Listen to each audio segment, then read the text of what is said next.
Douglas Allen Bickford. Today's date is the 16th of July 2022, broadcasting live out of my hometown, from my hometown of Klamath Falls, Oregon. Out of my 105-year-old house here, I bought in May of 21 in the Mills Edition in Klamath Falls, Oregon. Today's, I think I just did that. It's about 8:52 or 9:52 a.m. here Pacific Standard Time. In the beautiful town of Klamath Falls, Oregon, which is the gateway to Crater Lake National Park, which is one of the 7 wonders of the world. You gotta come check it out. I am on Facebook and YouTube for absolutely one reason, and that's to teach you how to be positive about who, how, and what you are. And the way to be positive about everything in your world is to attain and maintain self-esteem, and it comes out of this book here, The Portable Therapist. What self-esteem is, it's also known as self-love, self-confidence, self-worth. It's how you feel about yourself inside. Most people don't know what 2 words even mean, and that's because nobody's teaching it. Except for Douglas Allen Bickford here in Klamath Falls, Oregon, who is the president and CEO of Say I Love You in the Mirror Productions. Anyway, what it is, we've all been in romantic relationships. That good feeling you have towards yourself or towards that other person when the relationship is brand new. You all know what I'm talking about. You're on cloud 9, and both people feel the same way, and nothing can ever come between you. That's what you say to each other during this period, right? Telling all your family and friends how great these people are, and you're soulmates. God got you together on purpose. You all know that feeling. It's a very good feeling. Feels like love, right? Anyway, that's what self-esteem is, that good feeling towards yourself. Dr. Susanna McMahon, a psychiatrist, has a degree in psychology, a doctorate, also has a master's in philosophy, 73, lives in Madrid, Texas with her husband. Wrote this book called The Portable Therapist 30 years ago, folks. It was published in 1992. Doesn't have chapters, it's in question form. I call them lessons, okay?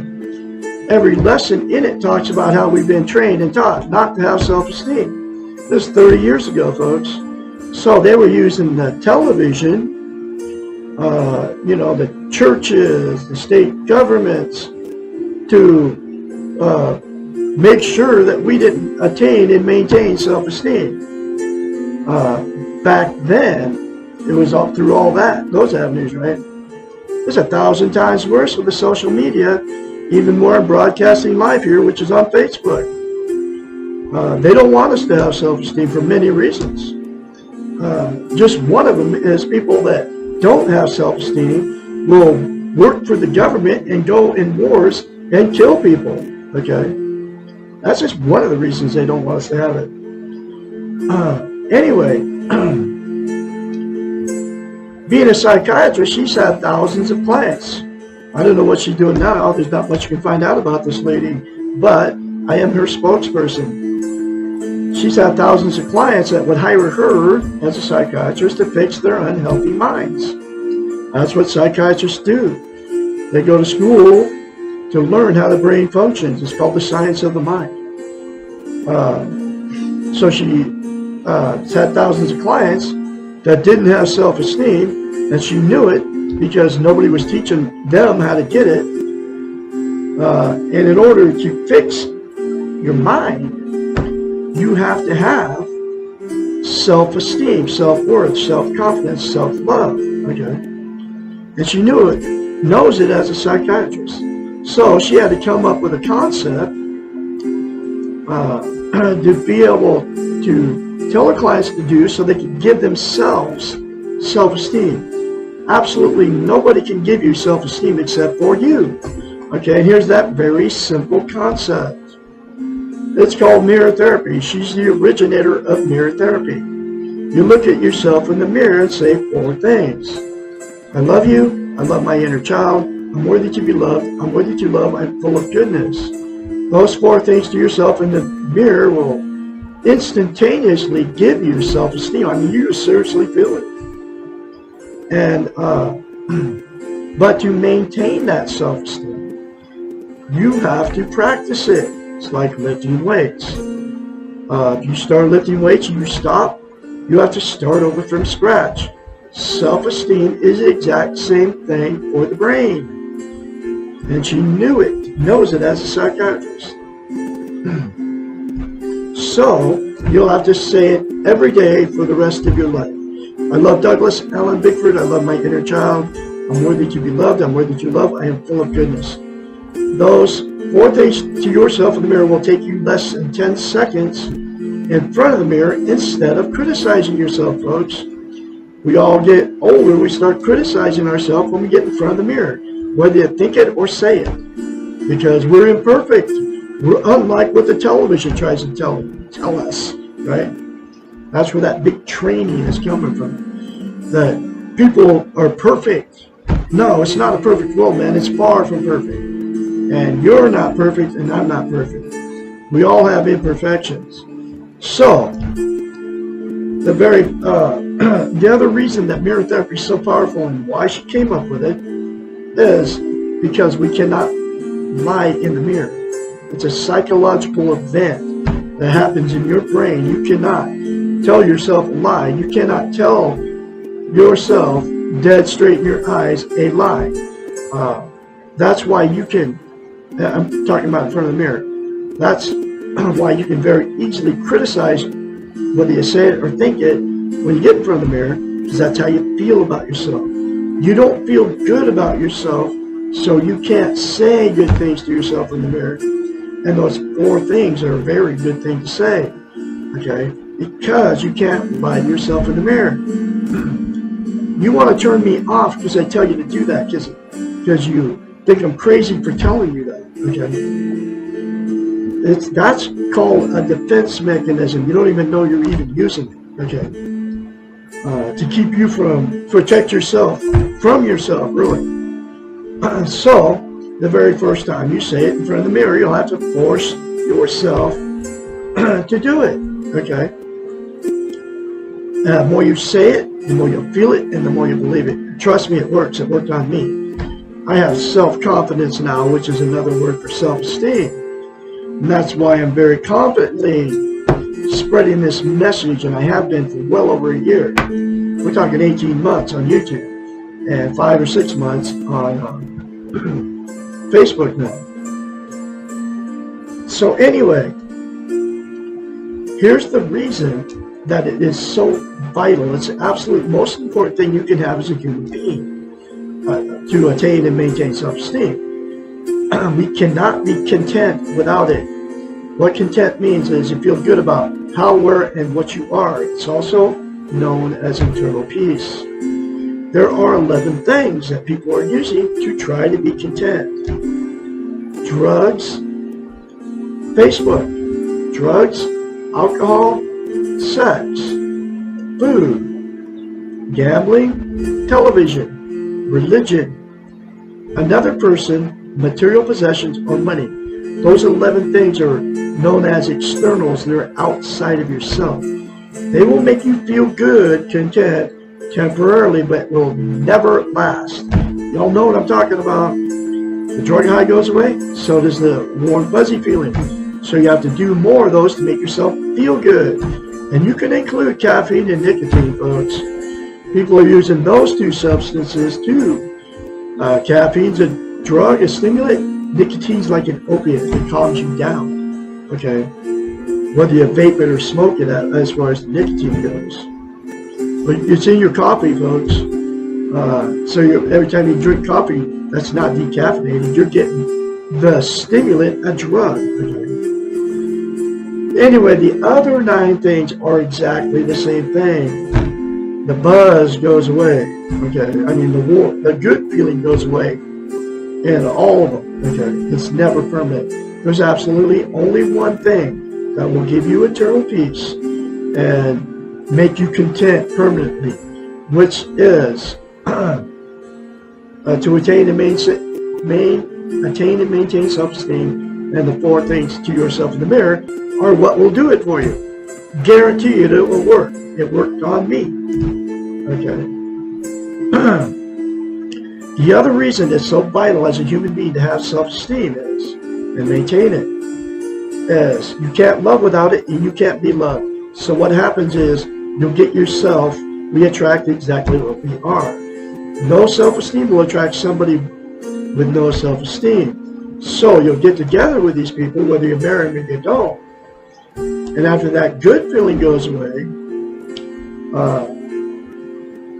then the relationship becomes toxic. And that's when the fights and the arguments start. That's when the cheating on each other starts, calling each other names, you know, going down the road, getting in a car and going down, I got to get away from this maniac. Both people doing the same thing, right? Going to all your family, friends, telling everybody how terrible these people are to you. And it's always their fault. Both of you are blaming each other. And really, it's nobody's fault. It's you got into the relationship without self-esteem. And nobody's ever taught you. Okay. So, because of that, you'll separate or divorce. And then the same two people will go jump right back in another relationship without self-esteem. And the exact same thing will happen. It's called relationship jumping. Because you're trying to look for the same good feeling from another person. And it will happen all over again. That's why I've been married 4 times and divorced 4 times. That's why I've had many failed relationships. It's why you've been married more than once. And why you've had many failed relationships. Because you got in without self-esteem. And there's billions of people doing it, okay, on the planet. Next thing will happen, 2 people got together without self-esteem. They'll stay in that relationship forever. Because they don't want to be failures. They're being codependent on each other for whatever reason. They can't be alone. They don't want to be embarrassment to all their family and friends and their church, you know, the church friends. They're afraid to leave. They have nowhere to go. So they'll stay in that relationship even though they both know it's toxic. They don't even like each other anymore. Sleep in separate bedrooms. The little innuendos going on all the time in between both of you. And then everybody just laughs about it. Oh, it's just grandma and grandpa, or dad, mom and dad, right? And then all the emotional, sexual, and physical abuse that happened between those 2 people that they did to their kids and everything just gets swept under the rug by all the family members, and then becomes a dysfunctional family at that point.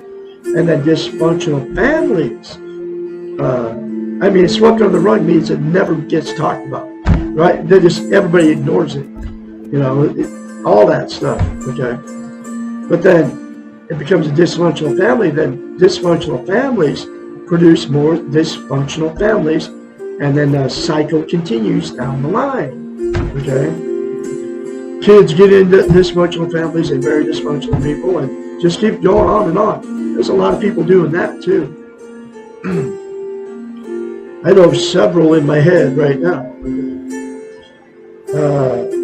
Then the next thing will happen, the 2 people that have many failed marriages or many failed relationships will exit out of the romantic scene and just say, screw it. I'm just going to be alone for myself. I'll just be alone, excuse me, for the rest of my life because they can't find anybody to love them. They can't find anybody to love. And so they'll just be alone, miserable, just like they were in the relationship, and they'll be using the 11 things to try to be content, because you cannot be content without attaining and maintaining self-esteem. And you know these people, they quit. It could be your grandma, your grandpa, your parents, right? They're just alone, and they're still miserable. So, there's a cure for all of that. What I just talked about. If everybody involved would attain and maintain self-esteem, which is the 4 things to yourself in the mirror, and get this book and go through this book a chapter or a lesson at a time, and do the many more concepts in this book to fix you, then you will fix a toxic relationship. You will fix dysfunctional families. The person all alone will be content after attaining and maintaining self-esteem. That's me now. I'm all alone. I call it clean and sober from a toxic relationship for pushing 21 months now. I will never, ever be in another one. Next person I meet is going to have, and I'm not done with romantic relationships. Next person I meet is going to have self-esteem, okay? Because I'm going to attract exactly what I am, and there's not very many people with it. But I'm waiting for that woman to come along. But I'm not looking. Because I'm on a mission to tell you how to love yourself. Anyway, so that's the cure, the solution for all those bad relationships. And if a person's in a toxic relationship and going through this book and attaining self-esteem by the 4 things in the mirror, it'll give you, if the other person doesn't want to change, it'll give you the courage and the strength to get out of it. Okay? It works. And then you won't have to be abused anymore. Okay? Because you need somebody to love you, or for whatever reason you're staying. Anyway, so I'm going through this book from Dr. Susanna McMahon, one lesson at a time. Here's that next lesson. And you can all get this book very cheap on Amazon. I got this one for $16, brand new copy. Came right to my front door, and it will change your life, trust me. Lesson 57, why do I sometimes want to die? Almost all of us, at some time or another, have thought about dying as an escape from our pain or the reality of our lives. We want to die when we feel that we have lost control of ourselves, or when we have given up control, depression. Sometimes we may think we want to die to punish others that we are angry with, or to cause pain to others, revenge. At times, our negative feelings seem to overwhelm us and everything feels hopeless. We cannot see our way out of our negativity, and we think that death may be the only escape. Wanting to die is the ultimate discouragement. It is the exact opposite of love of self. Sometimes death feels like the easy way out. And if it feels like that, it probably is the easy way out. It does not require courage to take the easy way out. Courage means taking the hard way and doing it when you do not understand or do not want to do it.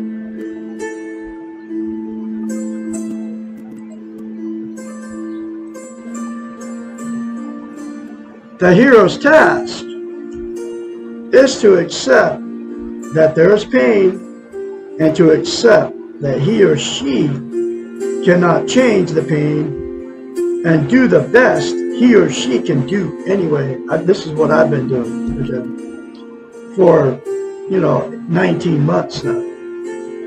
I never knew any of this stuff before until I started reading it from a psychiatrist. She gave me she saved my life, really. She can save yours too.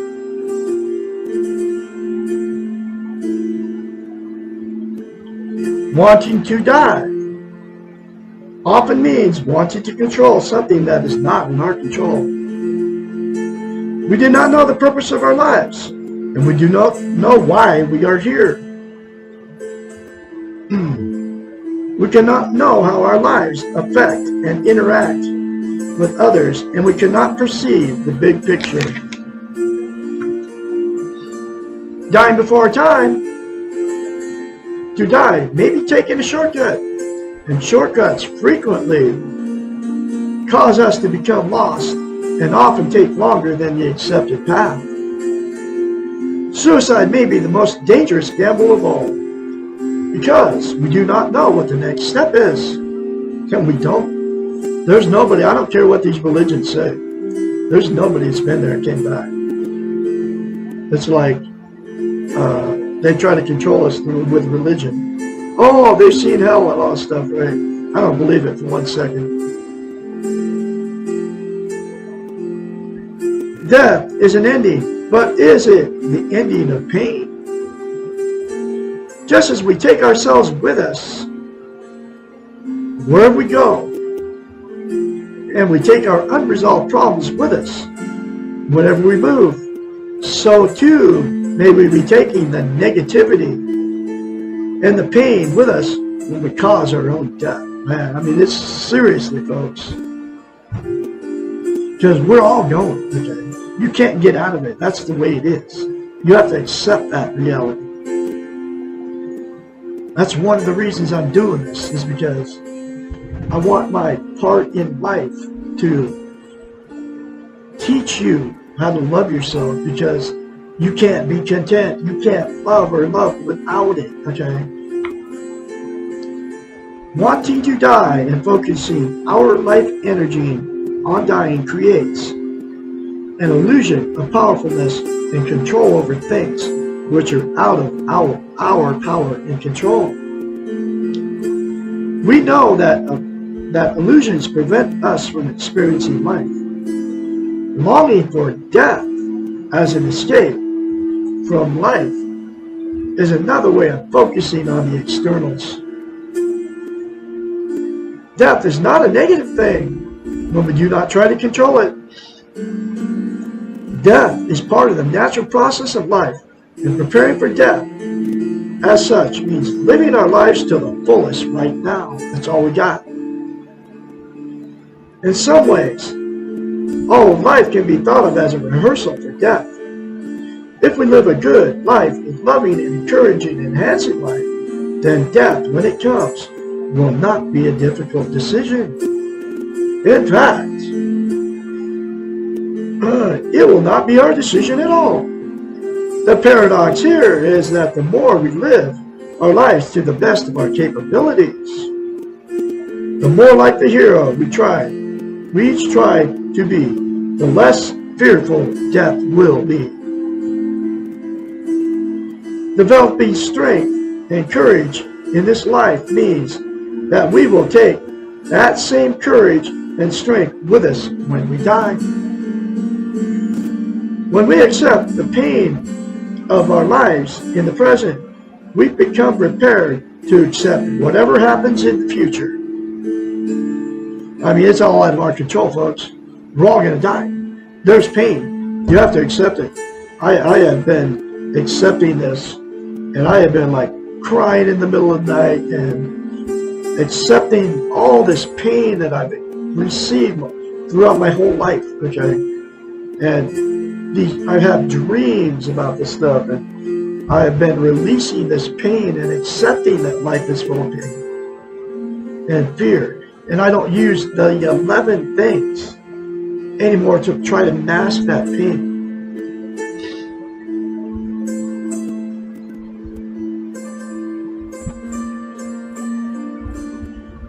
When we accept the pain of our lives in the present, we become prepared to accept whatever happens in the future. Because we cannot know our purpose in this life, why not prepare for all eventualities? But there is one thing that we're here for. I know for a fact. That's to have interaction with all living things. I'm talking about all the animals, people, and everything. That's one of the reasons we're here. Okay. If you are truly discouraged and thinking of taking the easy way out, seek encouragement. It is out there, and you deserve to die in the best place you can be in.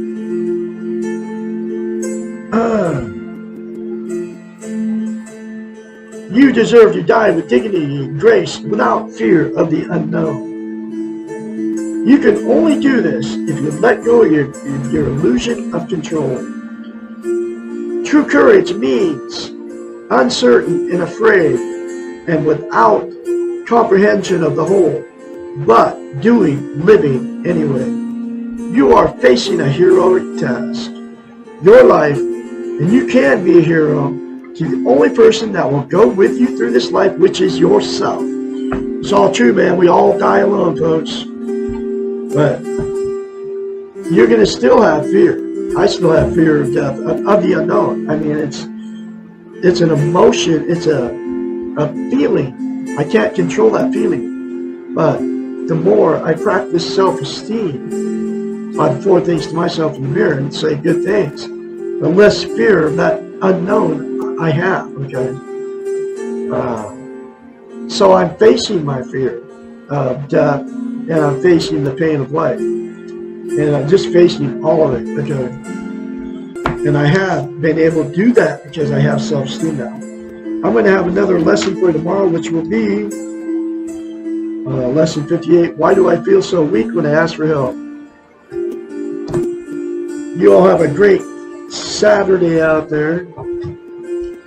And I will be talking to you tomorrow. I can be your mentor when you start going through this change, because if you start saying 4 things to yourself in the mirror daily, folks, I guarantee you're going to go through a change. 458-232-5238. I can encourage you along the way, because it is very painful to attain and maintain self-esteem. You'll be facing some stuff that you've never faced before, because you have to face all your pain from when you're a little kid. Okay. Anyway, y'all have a great Saturday out there, and I will talk to you tomorrow.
Thank you.